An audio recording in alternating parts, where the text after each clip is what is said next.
Bon, bien-aimé Saint, Shalom, que la paix de Dieu soit donc l'apanage de tout un chacun et que Dieu bénisse tout un chacun pour tous ceux qui vont nous suivre, même par audio transféré. Nous commençons donc la deuxième partie de notre intervention sur la deuxième et la dernière partie, bien entendu, sur la question de il vous a été dit que vous haïrez votre ennemi, mais moi je vous dis, aimez vos ennemis, bénissez-le et priez pour ceux qui vous maltraitent. C'est un texte que nous avions examiné depuis hier. C'est ce que le Seigneur était en train de dire à ses disciples. Alors aujourd'hui, nous allons descendre dans les profondeurs des eaux. Aujourd'hui, nous allons apporter une autre lecture de ces Écritures. Hier, nous en avions parlé sur le plan de la connaissance et de la doctrine. Aujourd'hui, nous allons en prendre sur le plan de la révélation. Remarquez d'abord que le Seigneur dit, il vous a été dit. Il nous renvoie au passé. On est ensemble? Le Seigneur est en train de nous renvoyer au passé pour dire, il vous a été dit, et moi, je vous dis. Dans cette allocution, le Seigneur présente deux temps ou deux dispensations. Il y a la dispensation du passé et la dispensation du présent. Ici, nous définissons la dispensation du passé, selon qu'il est écrit dans la Bible, dans le temps ancien. Dieu vous a parlé par le prophète, mais aujourd'hui, c'est au travers des fils que Dieu vous parle. Donc, quand le Seigneur dit, il vous a été dit, ce temps-là, c'est la dispensation de la loi. Nous allons aller visiter cette dispensation. Donc, dans la dispensation de la loi, il vous a été dit, vous haïrez vos ennemis. Et moi, je vous dis, aimez vos ennemis, priez pour ceux qui vous maltraitent. C'est pourquoi le Seigneur, dans la plupart des cas, quand il s'adressait aux Juifs et à ses disciples, il avait l'habitude de dire, en vérité, je vous l'ai dit, le Seigneur précisait toujours qu'il y a deux vérités. Laissez-moi, au besoin, vous trouver cette écriture-là si c'est possible. Ce sont des choses que vous connaissez. On va lire ça ensemble. Le Seigneur dit ceci, en vérité, dans la Bible. Ok, je suis en train de chercher cette écriture-là pour nous permettre de pouvoir bien faire asseoir la pensée de ce que nous voulons dire. Prenons les livres de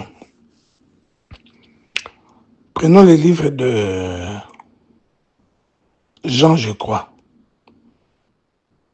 Jean chapitre 3, le verset 3. Le Seigneur dit en vérité. Donc, il répète le terme vérité deux fois.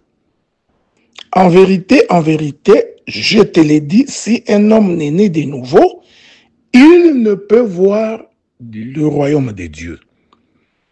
Quand le Seigneur dit en vérité, il est en train de préciser deux temps. Le temps ancien et le temps présent. Ok? Et le temps ancien ici, c'est la dispensation de la loi. Et le temps présent, c'est la dispensation de la grâce. Vous pouvez également ajouter Jean chapitre 5, le verset 24. Lisons cela. Jean chapitre 5, le verset 24. Le Seigneur dit, en vérité, je vous l'ai dit, celui qui écoute ma parole et qui croit à ce qui m'a envoyé a la vie éternelle. Ajoutons Jean chapitre 8, le verset 34. En vérité, je vous l'ai dit, quiconque se livre au péché est esclave du péché. Je voudrais vous faire remarquer que le terme en vérité, celui qui les répète fréquemment, c'est le prophète Jean. Comme vous savez, donc, les gens qui ont raconté la vie de Jésus sur la terre sont au nombre de 4. Hein? Donc, c'est Matthieu, Marc, Luc et Jean. Et chacun avait sa présentation de la personne de Jésus. Vous allez remarquer que Matthieu les présente dans sa généalogie royale. Lisez les textes de Matthieu. Déjà dans son premier chapitre, au premier verset, il commence par le fils de David. Alors que Marc nous présente un Jésus en train de travailler. Donc Matthieu, il les présente comme étant les lions, parce que la tribu de Juda, c'est les lions, selon Genèse chapitre 49. Alors que Marc les présente comme un sacrificateur, comme un travailleur, comme celui qui est au service. Ok, il commence par démontrer que c'est celui-là qui fait les miracles. Est-ce que nous pouvons faire asseoir cela? Regardez. Je vais donner quelques éléments pour me faire comprendre là-dessus, c'est important. Vous prenez Marc chapitre 1er. Au commencement de l'évangile de Jésus-Christ, Fils de Dieu, selon qu'il est écrit dans le prophète Ésaïe, voici, j'envoie devant toi mon messager qui prépare ton chemin. Vous voyez, il les présente comme les serviteurs. C'est la voix de celui qui crie dans les déserts, préparez le chemin du Seigneur, aplanissez ses sentiers. C'est pourquoi vous remarquez le verset 5, la Bible dit, tous les pays de Judée et tous les habitants de Jérusalem se rendaient auprès de lui, confessant leurs péchés, ils se faisaient baptiser par lui dans les fleuves du Jourdain. Sautez si vous voulez. Remarquez, après le baptême de Jésus, après qu'il soit baptisé, il alla au désert. La Bible dit, après que Jean eut été livré, Jésus, je suis au verset 14, après que Jean eut été livré, Jésus alla dans Galilée, prêchant l'évangile de Dieu. Voyez-vous, il a commencé directement comme les serviteurs. Or, les serviteurs, c'est les bœufs. Donc, Matthieu nous présente les lions, alors que Marc nous présente les bœufs, les serviteurs. Si vous prenez le livre de Luc, vous allez constater quelque chose. Quand vous lisez le livre de Luc, vous allez remarquer que le livre de Luc, c'est le seul livre où on appelle Jésus fils de l'homme. C'est très important. C'est ce livre-là, Luc répète régulièrement le terme fils de l'homme. C'est-à-dire, il voit le Seigneur dans sa partie de l'humanité. Ok? Il le voit comme étant le fils de l'homme, c'est-à-dire le Seigneur comme l'homme. Là, je suis en train d'expliquer les 4 êtres vivants. Ok? Donc, le lion, le veau et l'homme. Je vais prendre pour exemple Luc chapitre 6, verset 22. Heureux serez-vous lorsque les hommes vous haïront, lorsqu'on vous chassera, vous outragera et qu'on rejettera votre nom comme infâme à cause du Fils de l'homme. Luc chapitre 7, verset 34. Le Fils de l'homme est venu, mangeant et buvant, et vous dites que c'est un démon. Luc chapitre 9, verset 22. Il ajouta qu'il fallait que le Fils de l'homme souffrit. Luc chapitre 6, verset 26. Car quiconque aura honte de moi et de mes paroles, le Fils de l'homme aura honte de lui. Voyez-vous, vous pouvez continuer si vous voulez. Donc, Luc présente Jésus comme un homme. On est ensemble, non? C'est très important. Alors que Jean, il le présente comme un prophète. Au commencement était la parole était avec Dieu, la parole était Dieu. Elle était au commencement avec Dieu, toutes choses. Vous voyez, c'est le prophète, c'est-à-dire en d'autres termes, c'est l'aigle. C'est dans sa vision de l'aigle que Jean va répéter les termes en vérité, en vérité. C'est-à-dire, il y a un temps passé et un temps présent. C'est pourquoi nous disons ceci. Il vous a été dit, cette expression nous renvoie au sacerdoce de Moïse. Lequel sacerdoce de Moïse, il leur a été demandé de faire quoi? Il leur a été demandé d'haïr son ennemi. Rentrons maintenant dans les temps anciens. Vous allez remarquer que le Seigneur, après avoir donné aux enfants d'Israël le pays des Canaan, l'Éternel Dieu a établi les ennemis tout autour des enfants d'Israël. Hein? Donc l'Éternel Dieu a fait en sorte qu'Israël puisse avoir des ennemis. Remarquez que les ennemis d'Israël étaient des ennemis physiques. Ok? Je voudrais à ce titre-là donner quelques écritures. Ok? Juste quelques écritures pour que nous puissions nous retrouver. Qu'est-ce que je prends comme écriture pour commencer? Exode chapitre 1er, verset 10. Allons, montrez-nous habiles à son égard, empêchons qu'il ne s'accroisse, qu'il survienne une guerre, qu'il se joigne à nos ennemis pour nous combattre et sortir ensuite du pays. Ici, l'Éternel présente le pays d'Égypte comme étant l'ennemi d'Israël. Exode chapitre 23, le verset 22. Mais si tu écoutes sa voix et si tu fais tout ce que je te dirai, je serai l'ennemi de tes ennemis et l'adversaire de tes adversaires. Ça, ce sont des choses que vous connaissez. Donc, je n'ai pas besoin de beaucoup traîner là-dessus. Si vous prenez le livre des Psaumes, chapitre 3, verset 2, David est en train de chanter « Ô Éternel, que mes ennemis sont nombreux, quelle multitude s'élève contre moi. » Donc, les ennemis d'Israël étaient donc des hommes physiques charnels. Israël a donc livré le combat charnel avec ses ennemis charnels. Voilà pourquoi il leur a été dit que vous haïrez vos ennemis. Pourquoi? Parce que vos ennemis vous combattront physiquement. Je vais répéter ça parce que c'est très très important. Je suis en train d'espérer que je me ferai comprendre. Donc, je voudrais ajouter une autre écriture que le Seigneur nous dit dans les livres de... Je ne sais pas si c'est Actes des Apôtres chez Romains ou Hébreux. Je vais essayer de vous trouver cette écriture-là.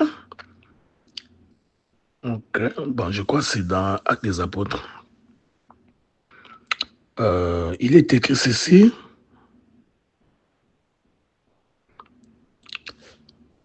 Attendez, il y a une écriture où le Seigneur dit que cette nation ont entouré les enfants d'Israël.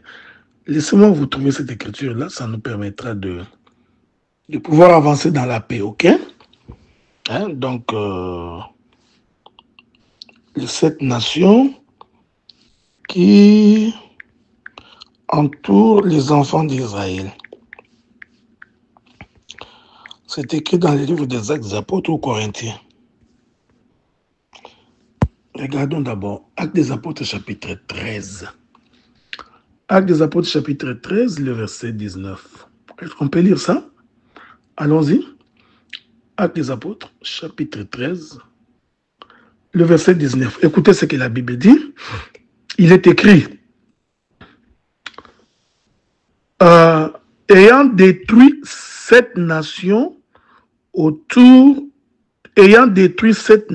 pays de Canaan, il leur en accorda les territoires comme propriété.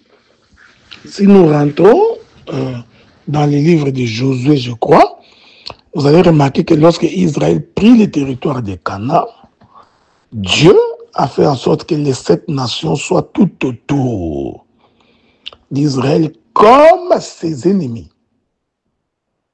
Donc quand Jésus dit « Il vous a été dit que vous devrez haïr vos ennemis », Jésus faisait allusion à Israël physique qui avait des ennemis physiques. Est-ce que vous remarquez cela? C'est pourquoi, je vais répéter ça, c'est très important. Or, ces ennemis physiques-là, c'était les nations. Je voudrais répéter pour ceux qui vont nous suivre plus tard, qu'en réalité, dans l'Ancien Testament, le peuple de Dieu, c'était Israël. Les païens, donc les autres nations, étaient l'ennemi d'Israël. Montons un peu dans la prophétie de l'Écriture. Il vous a été dit que vous devrez haïr vos ennemis, au-delà du fait que ces ennemis-là étaient des ennemis physiques contre Israël. L'Éternel voulait aussi nous enseigner que lui, Dieu, était un ennemi avec les nations. Est-ce que vous me comprenez? Oui, les païens étaient aussi considérés comme étant les ennemis de Dieu. Voilà pourquoi il a dit à Israël, ton ennemi sera mon ennemi, tes adversaires seront mes adversaires. Cette phrase de « il vous a été dit » détermine aussi les temps où Dieu n'avait point de regard sur le païen. Il n'avait pas le regard sur les autres nations. Les autres nations de la terre. Donc Israël était considéré comme étant le peuple de Dieu, c'était considéré comme étant Dieu lui-même. Les autres nations étaient considérées comme étant le païen, ceux qui sont en inimitié avec Dieu. Je voudrais que tu retiennes ça parce que la révélation qui va suivre va te permettre de bien comprendre ce que j'ai dit. Israël est donc le peuple de Dieu. En d'autres termes, Israël, c'est Dieu en personne. Hein? Dieu a fait d'Israël son domaine et il a fait de Juda son sanctuaire. Quand il dit que Juda est son sanctuaire, il voulait dire que Juda est les lieux très saints et les autres tribus constituent les lieux saints et le parvis, c'est-à-dire son domaine. Parce que les sanctuaires, c'est les lieux de son habitation, alors que les domaines, c'est les lieux de sa promenade.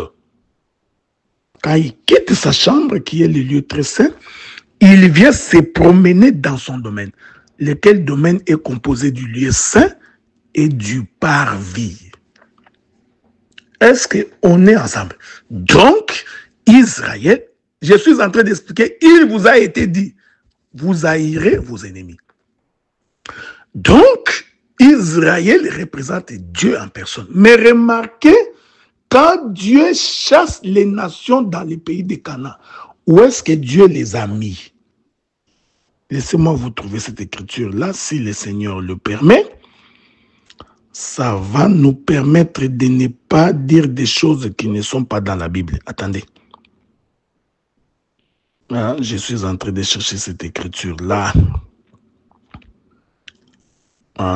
Laissez-moi ces derniers trucs. Non, attendez. Ne sois pas pressé. Parce que je voudrais vraiment que nous trouvions cette écriture-là. J'ai le verset en tête, mais j'ai l'expression du verset en tête, mais je cherche véritablement dans le verset. Prenons Deutéronome chapitre 7. Deutéronome chapitre 7. Je crois que ça doit se trouver là. Ok? Deutéronome chapitre 7. Souffrez avec moi, ok? Souffrez avec moi, souffrez. Souffrez que nous trouvions cette écriture, Deutéronome chapitre 7. Écoutez ce que la Bible dit. Premier verset. Lorsque l'Éternel, ton Dieu, t'aura fait entrer dans les pays dont tu vas prendre possession, qu'il chassera devant toi beaucoup de nations, les Héthiens, les Girgasiens, les Amoréens, les Cananéens, les Phérésiens, les Héthiens et les Jébusiens, 7 nations plus nombreuses et plus puissantes que toi, lorsque l'Éternel, ton Dieu, te les aura livrés et que tu les auras battus, tu les dévoueras par interdit, tu ne traiteras point d'alliance avec elles, tu ne leur feras point grâce. Ok? Donc, vous comprenez? Donc, le Deutéronome chapitre 7, il y a beaucoup d'éléments à expliquer là-bas sur le plan prophétique. Mais ce que je voulais démontrer, c'est que, en fait, Israël se trouve comme au milieu, mais il est entouré de 7 nations. Je veux que tu m'écoutes attentivement. Il est entouré de 7 nations, lesquelles 7 nations sont hostiles à Israël. Je répète. Deutéronome chapitre 1er, chapitre 7, donne les noms de ces 7 nations. Ces 7 nations étaient tout autour d'Israël. Et je précise que ces nations-là étaient hostiles à Israël. Donc, c'était comme l'ennemi d'Israël. Mais ce que je suis en train de décrire ici, Dieu l'a répété lorsqu'il crée Adam. Écoutez-moi très bien, parce que je vous avais dit que nous allons aujourd'hui sonder les profondeurs de cette écriture. Lorsque Dieu veut créer Adam, Dieu rassemble la poussière de la terre. On est ensemble, non? Donc, il y a d'abord le rassemblement de la poussière. Et c'est cette poussière-là qui va former le corps d'Adam. On est ensemble. Mais jusque-là, le corps d'Adam, ce n'est pas Adam. Parce que la Bible dit, Adam n'était pas encore un être vivant. Donc, la poussière rassemblée n'est que le corps d'Adam. Maintenant, pour que Adam devienne un être vivant, il a fallu que Dieu souffle dans ses corps. En d'autres termes, le souffle de l'Éternel entre dans le corps. Je vais le dire autrement. Le souffle vient s'asseoir au milieu du corps. Que la paix du Saint-Esprit soit votre partage. Cela veut dire que, comme l'Écriture le dit, en réalité, dans l'homme, c'est l'esprit. Donc, nous comprenons que l'esprit, c'est lui, Dieu, mais le corps, qui est la poussière rassemblée, représente la partie terrestre. On est ensemble. Je suis en train de dire ça calmement parce que il faut beaucoup d'intelligence du Saint-Esprit pour saisir ce que je suis en train de dire. Donc, Adam est composé d'une partie terrestre et il est composé d'une partie céleste. La partie céleste, c'est le souffle de l'Éternel. La partie terrestre, c'est la poussière rassemblée. On est ensemble. Je rentre dans Deutéronome chapitre 7. Remarquez que Dieu installe Israël au milieu, mais il est entouré des nations de la terre. Donc ici, Israël qui est au milieu, c'est l'esprit de l'Éternel, c'est-à-dire c'est son souffle, alors que les peuples de la terre qui est tout autour ou qui se trouve tout autour d'Israël représentent la poussière de la terre. On est ensemble parce que le rassemblement, c'est l'appel de plusieurs portions de terre. Ici, je précise, les Jébusiens, les Héthiens, toutes les nations que nous avions citées, les 7 nations, représentent la poussière de la terre rassemblée. Mais il est rassemblé où? Tout autour d'Israël qui est au milieu. Donc Israël et les nations tout autour représentent Adam. Il faut retenir ça parce que il y aura de la turbulence là où nous sommes en train de partir. Hein? Donc il y aura beaucoup de turbulences. C'est pourquoi moi je crois que pour comprendre ces choses, pour saisir la pensée de ce que nous disons, si on n'a pas le Saint-Esprit, on ne peut pas saisir. Or, regardez, n'oubliez pas notre verset de base. Il vous a été dit, tu haïras ton ennemi. Parce que si tu ne comprends pas ça, quand je vais ramener ça dans la nouvelle alliance, tu auras des difficultés. D'ailleurs, de la manière dont j'ai présenté, vous comprenez que l'ennemi d'Adam, c'est sa chair. Tout comme l'ennemi d'Israël, c'est les peuples tout autour. Dans la dispensation de la loi, le Seigneur, parlant à Israël physique, lui demanda de haïr sa chair. C'est-à-dire de haïr ses ennemis. Mais cette chose cache la pensée de l'éternité. Quelle est cette pensée de l'éternité? C'est que la pensée de l'éternité, ta chair est ton ennemi. Voilà pourquoi il est plus proche de toi. C'est comme ça que Dieu a disposé les choses. Il vous a été dit, vous haïrez vos ennemis. Et pourquoi sont-ils nombreux? Parce que le corps est composé de plusieurs membres. Est-ce que vous me suivez? Le corps est composé de plusieurs membres. C'est ce que dit le livre des Romains. Regardez, regardez. Que la paix du Seigneur soit avec vous et qu'il soit votre partage. Il vous a été dit, c'est un combat spirituel, mais que Dieu a traduit d'abord par le naturel. Alors, dans le naturel, ce combat-là, c'est que le corps humain est l'ennemi de l'homme. Tu vois, comme nous sommes là, frère, notre plus grand ennemi devrait être notre chair. C'est par la chair que nous procédons à la convoitise du péché. Trouvons l'écriture. Ça va nous permettre d'avancer. Ok? Je vais trouver l'écriture pour vous, où le Seigneur nous démontre que c'est la chair qui nous pose un sérieux problème dans la marche avec le Seigneur.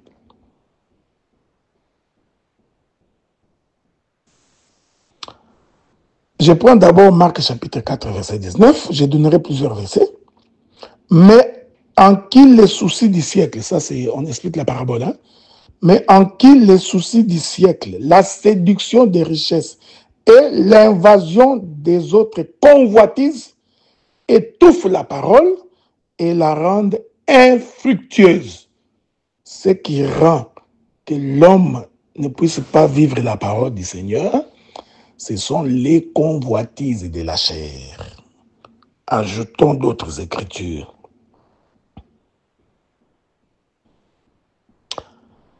Romains chapitre 6, verset 12. Que le péché ne règne donc point dans votre corps mortel.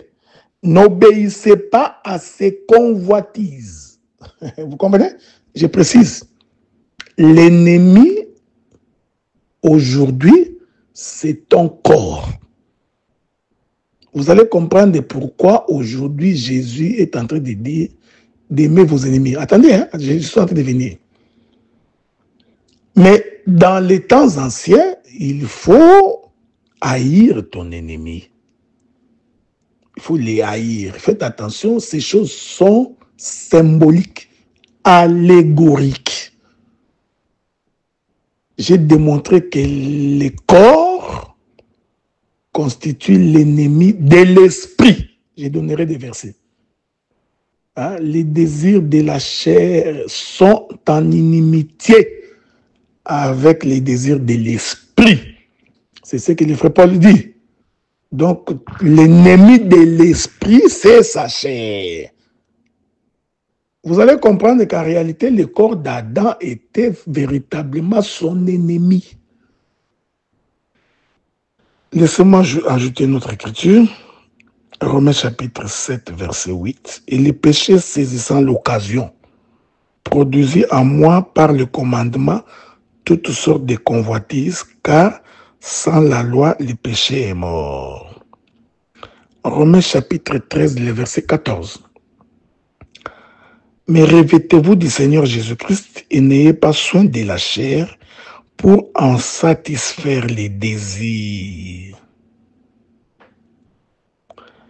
Écoutez, une belle écriture. C'est quoi que c'est Tite qui l'a dit? Tite chapitre 2, verset 12.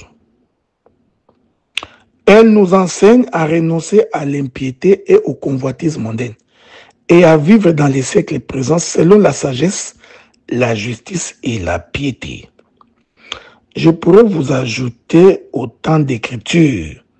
1 Pierre chapitre 2, verset 11. Je vais finir par là pour l'instant.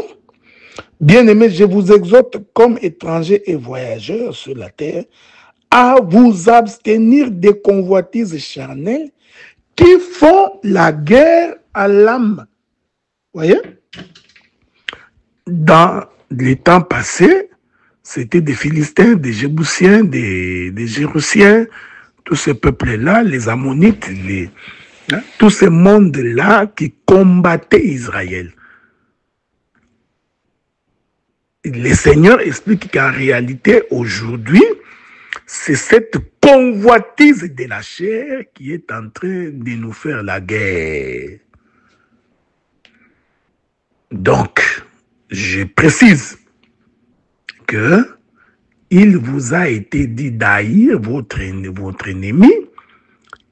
Premier élément, retenez, l'ennemi ici, ce sont les nations de la terre. J'ai expliqué cela par le rassemblement d'Adam, laissez-moi revenir. J'ai expliqué ça par la poussière qui constitue le corps d'Adam rassemblé. Or, quand on appelle poussière, on appelle le corps. Or, le corps poussière, ce sont le peuple. Dieu a dit à Abraham, peux-tu compter la poussière de la terre? Abraham dit non, telle sera ta postérité. Donc, la poussière, c'est tout un peuple. Donc, le rassemblement de la poussière, c'est le rassemblement d'un peuple, attention, d'un peuple terrestre. Et dans les sacerdoces de Moïse, ce sont ces peuples-là, les nations païennes, qui constituaient l'ennemi d'Israël. C'est ainsi qu'il leur a été dit, tu haïras ton ennemi. Mais quelle est la pensée cachée dans cette expression-là?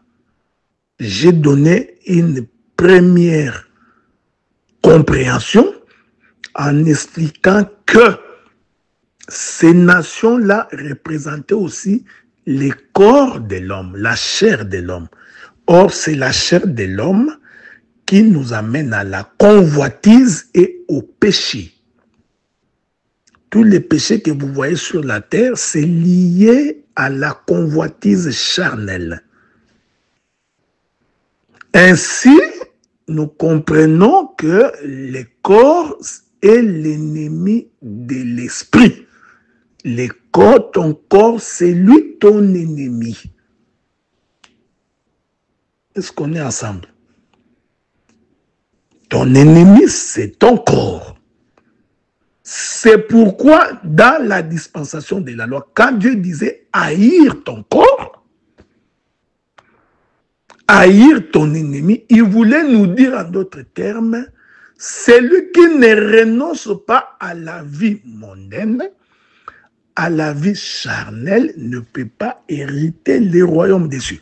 Donc, pour hériter les royaumes des cieux, il faut se séparer de la chair. C'est lui ton ennemi que tu dois haïr.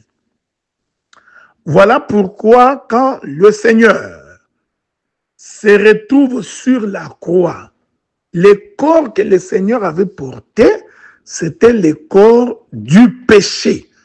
La Bible dit que Dieu a fait de lui péché. Donc le corps qui a porté le péché devient donc l'ennemi de Jésus.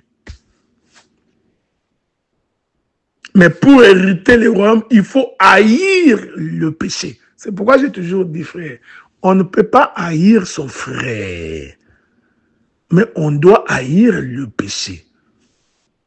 Vous comprenez?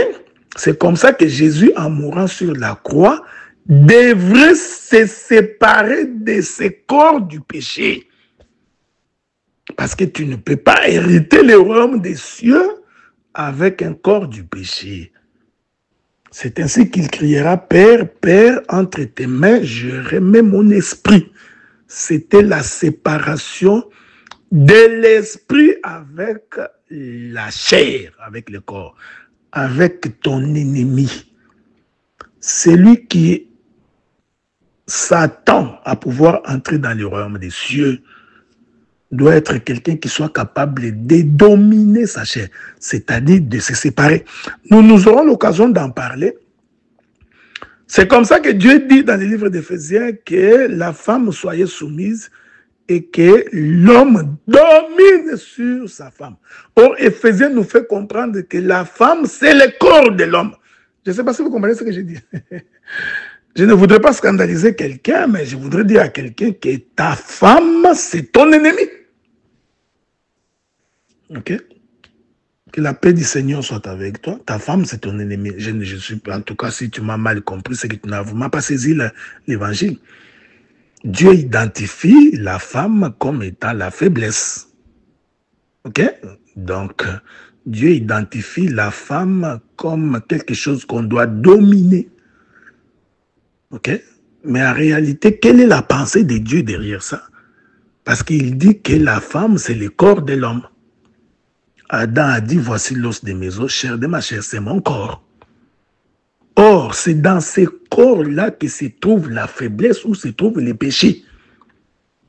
Voilà pourquoi même dans le jardin, le péché ne devait entrer que par la femme. Parce que ça s'identifie à la faiblesse, c'est-à-dire à tout ce qui est charnel. N'entrons pas dans la doctrine, hein, parce que si nous entrons dans la doctrine, nous dirons beaucoup de choses. Voilà pourquoi le Seigneur recommande à l'homme de dominer sur la femme. Cette expression-là veut dire tout simplement, il faut que tu sois au-dessus de tes désirs charnels. On est ensemble, non? Regardez. Regardez et suivez-moi attentivement parce que ici, c'est vraiment la profondeur de ce que je suis en train de dire. Je n'ai pas encore fini hein, parce qu'il y a encore un autre élément que je dois ajouter. Vous comprenez ce que nous disons? Donc, tu haïras ton ennemi. Dans l'ombre, on a vu l'ennemi physique, qui sont les peuples païens. J'ai identifié le peuple païen comme étant le corps de l'homme, c'est-à-dire le corps d'Adam. J'en ai fait la démonstration. On est ensemble, non? Maintenant, pour que tu hérites les royaumes, il faut que tu domines ton corps. Il faut que tu domines ta chair. Voilà pourquoi les hommes spirituels, ce sont les hommes qui ont la capacité de dominer la chair. Parce que la chair étouffe l'esprit. La chair est en inimitié avec l'esprit. Est-ce que je peux trouver cette écriture-là pour vous? Souffrez, je ne sais pas si je trouverai cela.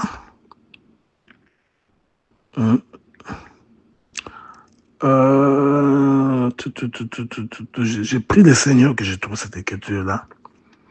Je crois que c'est Romains. Je prends Romains chapitre 8. Romains chapitre 8, le verset 7. Car l'affection de la chair est inimitié contre Dieu. En d'autres termes, inimitié contre l'esprit. Parce que nous sommes appelés fils de Dieu par l'esprit. C'est parce qu'elle ne se soumet pas à la loi de Dieu qu'elle ne le peut même pas. La chair que vous voyez ne peut pas se soumettre à la loi de Dieu. C'est pourquoi il faut l'esprit pour dominer à la chair. On peut ajouter une autre écriture.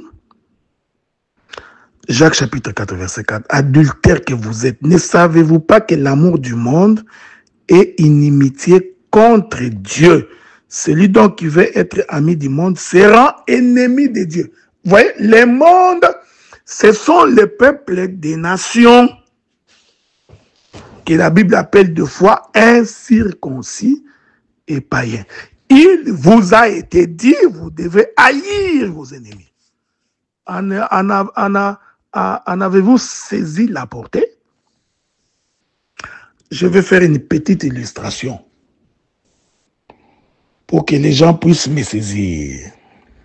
Israël s'est retrouvé en Égypte comme un grain. On est ensemble, non? Jacob est descendu en Égypte comme un grain. Mais en descendant en Égypte comme un grain, il est entouré des Égyptiens. Que la paix du Seigneur soit avec vous. Donc, l'Égypte constitue la chair des enfants de Jacob, c'est-à-dire du Fils de Dieu. Parce qu'Exode chapitre 4 nous informe que Israël est appelé le fils premier-né de Dieu. Donc, le fils premier-né de Dieu est entouré de tous les pays d'Égypte. Or, les pays d'Égypte, c'est le monde. On est d'accord, non? Voilà, les pays d'Égypte, c'est le monde. Et le monde a pour mission d'étouffer les enfants de Dieu. C'est pourquoi quand vous voyez dans une église des gens qui aiment trop le monde, comprenez que ces gens-là sont très loin du royaume. Il y a des gens qui ne viennent pas à l'église parce qu'il n'a pas d'habit à porter. Lui doit se porter pour qu'on voie. Il y en a d'autres qui viennent nous montrer leurs vêtements. Il y en a d'autres qui viennent parce qu'il a acheté une nouvelle voiture. Il y en a d'autres qui viennent parce qu'il il a une nouvelle coiffure. Ouais, donc, vous comprenez que c'est la mondanité. Ok? Donc, l'homme adore le monde. Si vous les appelez pour venir écouter la parole, ils n'ont pas le temps. Mais si vous les appelez pour aller manger dans une fête, or, la fête, vous nourrissez la chair. C'est le désir de la chair. Ils sont capables de rester 4 heures en train de danser pour satisfaire la chair, mais incapables de rester 2 heures pour écouter la parole qui nourrit l'esprit. Est-ce que vous comprenez? Donc, Israël en Égypte avait pour ennemi les pays d'Égypte. Et Dieu leur avait dit de ne pas aimer les Égyptiens. Je vous dis que ces choses sont allégoriques. Ce n'est pas qu'aujourd'hui, tu vas aller haïr un humain physique. Si tu fais ça, c'est que tu n'as vraiment pas compris l'enseignement. Est-ce qu'on peut continuer? Continuons. Mais remarquez que pour sortir de l'Égypte, aller vers Canaan, il a fallu que Israël se sépare des Égyptiens. Et où est-ce que Israël s'est séparé des Égyptiens? Nous disons, c'était par la traversée de la mer Rouge. En fait, Dieu, en déchirant la mer Rouge, venait de déchirer les corps de l'Égypte, lesquels corps renfermaient Israël. Hein? Comme qui dirait, Israël est entouré de cette nation. Maintenant, pour sortir, Dieu ouvre un chemin. Il déchire les corps de l'Égypte, qui est le corps terrestre. Est-ce que vous comprenez ça?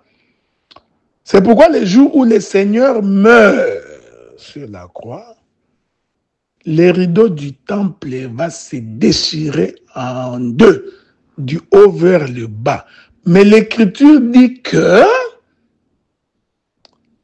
le corps de Jésus, c'est un voile. C'est ça. Sa chair est un voile. Est-ce qu'on peut trouver cette écriture-là dans le livre des Galates? Souffrez que je vous trouve cette écriture-là. Ok? Souffrez avec moi. Je ne sais pas si je trouverai cela, mais je prie le Seigneur. Galates.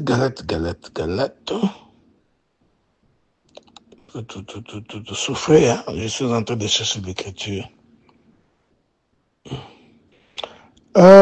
Je suis dans... Attendez. Je ne sais pas si je trouverai ça, mais je vais trouver cette écriture. Je regarde chapitre 4, je crois.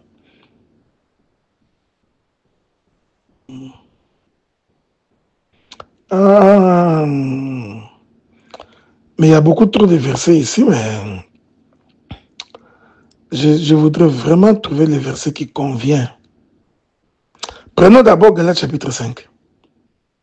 Galates chapitre 5, verset 16. Je dis donc, marchez selon l'esprit et vous n'accomplirez pas les désirs de la chair. Car la chair a ses désirs contraires à ceux de l'esprit et l'esprit en a des contraires à ceux de la chair. Ils sont opposables entre eux afin que vous ne fassiez point ce que vous voudriez. Ceux qui sont en Jésus-Christ ont crucifié la chair avec ses passions et ses désirs. Ça, c'est merveilleux. Donc, la chair, c'est l'ennemi de l'esprit. C'est lui ton ennemi que tu dois haïr. Ok? Donc, le Seigneur a dû déchirer le corps de l'Égypte par la mer Rouge. Ok? Afin que ce qui était retenu soit délivré. Il y a une écriture dans Galates que je voudrais trouver pour expliquer cela. Ou c'est dans les livres des Hébreux. Je ne sais pas, je vais trouver ça.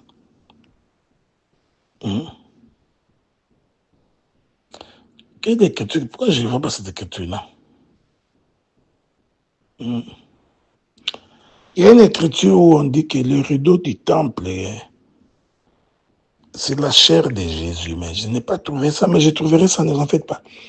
Même pas aujourd'hui, mais je finirai par le trouver. Ok? Mais regarde, on va revenir, ok? Nous allons continuer. D'abord, on va revenir. Vous comprenez ce que j'ai dit? Je pouvais multiplier beaucoup d'éléments, mais je vais m'abstenir. D'abord, vous comprenez ce que j'ai expliqué. Donc, il vous a été dit d'haïr vos ennemis. L'ennemi d'Israël, c'était le peuple des nations. Le peuple des nations représente le païen. Cela veut dire qu'au temps d'Israël, Dieu n'avait pas aimé les nations. Il les avait haïs. Ok? Mais en même temps, je vous ai dit que ces nations-là représentent aussi la chair de l'homme qu'il faut haïr. Celui qui aime sa vie la perdra. Celui qui perdra sa vie la récupérera. Il faut faire attention avec les Écritures. Maintenant, ajoutons la deuxième partie. Mais moi, je vous dis, aimez vos ennemis. Maintenant, hier, j'ai expliqué la partie doctrinale, donc aujourd'hui, je ne rentre pas là-bas. Je suis dans la partie prophétique. Nous venons de démontrer que l'ennemi de l'homme, c'est sa chair.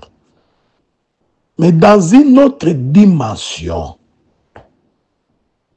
j'ai démontré que cette chair-là, qui constitue l'ennemi dans l'Ancien Testament, ce sont le païen. Est-ce que vous comprenez ça? Ah, ce sont les païens. Voilà pourquoi, hier, il avait dit d'haïr vos ennemis, mais moi je vous dis, aimez vos ennemis. Quand Jésus dit ça, il parle de lui-même.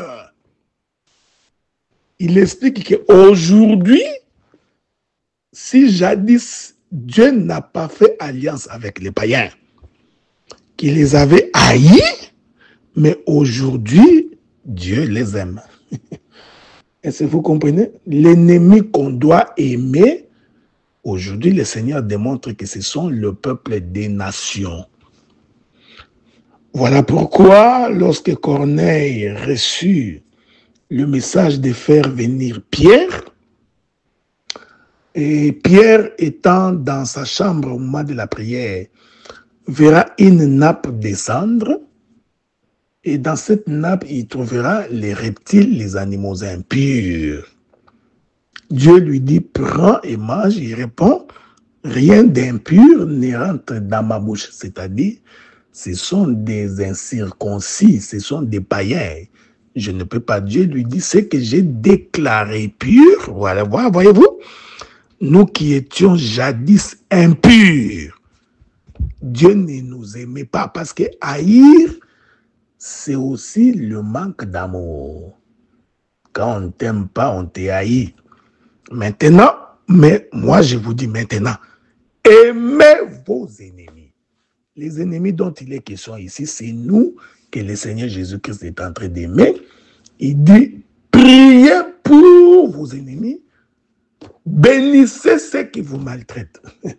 Donc, nous qui étions éloignés, qui n'avions pas le droit de citer, nous qui ne pouvions pas entrer dans la maison, parce que jadis nous étions haïs, mais aujourd'hui nous sommes aimés. Donc, quelqu'un ne peut pas aujourd'hui, dans la dispensation de la grâce, haïr un homme. C'est ce que nous avions expliqué hier. Ce que nous haïssons aujourd'hui, j'ai expliqué, c'est notre chair, c'est notre désir de la chair. Mais quand Jésus nous demande d'aimer nos ennemis, il parlait de lui qui va aimer le païen. C'est pourquoi, même dans la prédication, quand on est un prédicateur avisé, on doit regarder les païens avec un regard d'amour. Et non dire que les païens iront en enfer. Donc, le Seigneur dit, pour préciser que votre corps, vous devez l'aimer, le Seigneur dit, aimez la femme comme vous aimez votre propre corps. Est-ce qu'on peut lire cette écriture-là? C'est dans le livre des Éphésiens, hein? Marie, aimez vos femmes, non? Ça, c'est une écriture que vous connaissez beaucoup. Est-ce que vous en saisissez la portée? Peut-être que c'est aujourd'hui que vous êtes en train d'en saisir la portée. Ok? Je suis dans les livres d'Éphésiens. Écoutez ce que le Seigneur dit dans les livres des Éphésiens. Je vais lire pour vous. Éphésiens chapitre 5. La Bible dit ceci. Femmes, soyez soumises à vos maris comme au Seigneur. Je vous avais dit que la femme, c'est le corps. Vous haïssez votre corps à cause du péché. Ça, c'était l'Ancien Testament. Maintenant, vous devez l'aimer. Pourquoi vous devez l'aimer? Parce que le corps doit se soumettre à vous pour hériter le royaume. l'Écriture dit, car le mari est le chef de la femme, comme Christ est le chef de l'Église, qui est son corps, dont il est le sauveur. Or, de même que Christ est soumise à, l'Église est soumise à Christ, les femmes doivent l'être à leur mari en toutes choses. Marie, aimez vos femmes comme Christ a aimé l'Église, s'est livré lui-même pour elle, afin de la sanctifier. Voilà vous. Aimez vos ennemis, priez pour eux, afin de la sanctifier par la parole, après l'avoir purifiée par le baptême d'eau. Verset 28, c'est ainsi que le mari doivent aimer leur femme comme leur propre corps. Celui qui aime sa femme s'aime lui-même, car jamais personne n'a haï sa propre chair. Il la nourrit, en prend soin, comme Christ l'a fait pour l'Église, parce que nous sommes membres de son corps. Avez-vous compris ça? Avez-vous compris ça? Vous savez, des fois, il y a des choses que nous prêchons que nous ne saisissons pas la portée. Hein. Femmes, soyez soumises. Les gens s'attardent sur la doctrine, c'est une bonne chose, mais cette écriture-là a une dimension beaucoup plus élevée. C'est ça la vie éternelle. La vie éternelle, c'est que il faudrait que, aujourd'hui, que tu puisses aimer ton corps. C'est ce qui était comme ton ennemi, aujourd'hui tu l'aimes. Pourquoi? Parce que tu dois soumettre ton corps à ta volonté, c'est-à-dire à la volonté du Saint-Esprit, pour hériter le royaume des cieux. La Bible dit, ne savez-vous pas que votre corps est le temple du Saint-Esprit? Et ainsi, on ne peut pas livrer son corps à de l'immoralité. Que la paix de Dieu soit avec vous. J'ai donc expliqué cette notion de « il vous a été dit et moi je vous dis ». En d'autres termes, moi je vous dis, c'est une dispensation où Dieu a aimé le païen. Vous comprenez ce que nous disons? Là-bas, il n'avait pas aimé les païens, il les avait haïs. J'ai expliqué ça. Aujourd'hui, Dieu aime le païen. Nous qui étions jadis haïs de Dieu, nous nous sommes rapprochés et Dieu nous a aimés. C'est ça. Aimez vos ennemis. Priez pour ceux qui vous maltraitent. Il faut prier pour ton corps. Aujourd'hui, hier, j'ai expliqué déjà la partie doctrinale, donc je n'ai pas envie de revenir là-dessus. Aujourd'hui, j'explique la partie spirituelle.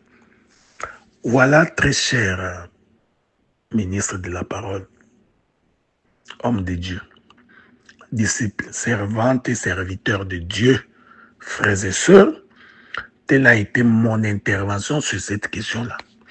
Mais comme je vous dis, il y a beaucoup d'éléments en profondeur que nous pouvions exploiter, mais ça nous prendra beaucoup de temps. C'est pourquoi la Bible nous dit d'assujettir nos corps, de les dominer. Ok? C'est-à-dire, il faut aimer ton corps. Mais aimer ici ne veut pas dire l'embellir de l'extérieur. Non, aimer ton corps veut dire faire en sorte que ton corps ne t'amène pas au péché. Le soumettre à la volonté de Dieu. Aujourd'hui, toute la difficulté que nous avons, parce que beaucoup d'hommes ne soumettent pas leur corps à la volonté de Dieu. Alors, si tu aimes véritablement Dieu et que tu aimes ton corps, tu devrais le soumettre à la volonté de Dieu. L'orgueil ne peut pas être ton apanage, l'arrogance ne peut pas. Donc, l'indécence ne peut pas être ton apanage. Le vantardise ne peut pas, la cupidité ne peut pas être. Parce que ces choses-là, jadis, Dieu était en inimité avec ça, mais aujourd'hui, il aime ces choses pour dominer sur ça. C'est ça même toute la Bible. L'homme quittera son père et sa mère, s'attachera à sa femme, les deux deviendront un seul corps. Faites attention. C'est la domination de l'esprit sur la chair. Voilà pourquoi nous croyons que quand quelqu'un n'a pas l'esprit de Dieu, il est impossible pour cet homme-là de vivre la parole. C'est comme ça que vous remarquerez, vous prêchez la parole dans l'église pendant des années, vous avez toujours des frères et des sœurs inconvertis, qui ne craignent pas Dieu, qui n'ont pas en horreur le péché, qui mènent la vie de l'immoralité. Pourquoi? Parce qu'en réalité, ils n'ont pas l'esprit de Dieu en eux. Parce que l'esprit de Dieu dans l'homme lui donnera la suprématie sur les désirs de la chair. Vous priez, vous prêchez pendant des années, mais vous trouvez il y a toujours des frères et des sœurs qui vivent dans l'immoralité, dans les insultes, dans la cupidité, dans la haine, dans la division, dans les critiques, dans les calomnies.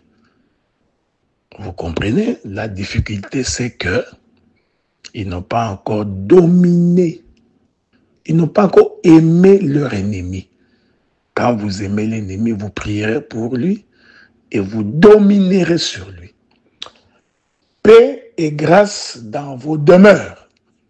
Tel est mon vœu au nom de Jésus.